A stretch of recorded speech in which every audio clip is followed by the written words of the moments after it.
నమస్తే, welcome to Y news. నేను Pushpa. This news sponsors by Shri Krishna enterprises. Railway station ఎదురుగా మా వద్ద అన్ని టీవీలు, ఏసీలు, ఫ్రిడ్జ్లు మరియు అన్ని రకాల ఫర్నిచర్ హోల్సేల్ ధరలకు అమ్మబడును. ఈ కృష్ణ ఎంటర్ప్రైజెస్ కు విచ్చేయండి. రైల్వే స్టేషన్ ఎదురుగా main road, Tuni. Proprietor Tamil Nadu Satyanarayana.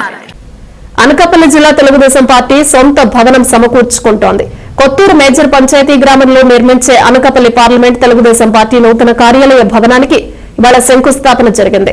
కార్యక్రమంలో ముఖ్య అతిథులుగా రాష్ట్ర హోంశాఖ మంత్రివర్యులు వంగలపూడి అనిత, మాజీ మంత్రివర్యులు మాడుగుల శాసనసభ్యులు బండారు సత్యనారాయణమూర్తితో కలిసి రాష్ట్ర urban finance and infrastructure chairman Peela Govinda Satyanarayana, రాష్ట్ర హౌసింగ్ కార్పొరేషన్ చైర్మన్, టీడీపీ జిల్లా అధ్యక్షులు బత్తుల తాతయ్య బాబు పాల్గొన్నారు. ఈ సందర్భంగా వారికి పార్లమెంట్ కమిటీ సభ్యులు ఘనంగా స్వాగతం పలికారు. జిల్లాలోని శాసనసభ్యులు, మాజీ మంత్రివర్యులు, మాజీ శాసనసభ్యులు, మాజీ ఎమ్మెల్సీలు, మాజీ పార్లమెంట్ సభ్యులు, నియోజకవర్గ టీడీపీ ఇన్ఛార్జీలు, రాష్ట్ర కార్పొరేషన్ చైర్మన్లు, రాష్ట్ర కార్పొరేషన్ డైరెక్టర్లు, టీడీపీ రాష్ట్ర మరియు జిల్లా నాయకులు, టీడీపీ నాయకులు పాల్గొన్నారు.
జగన్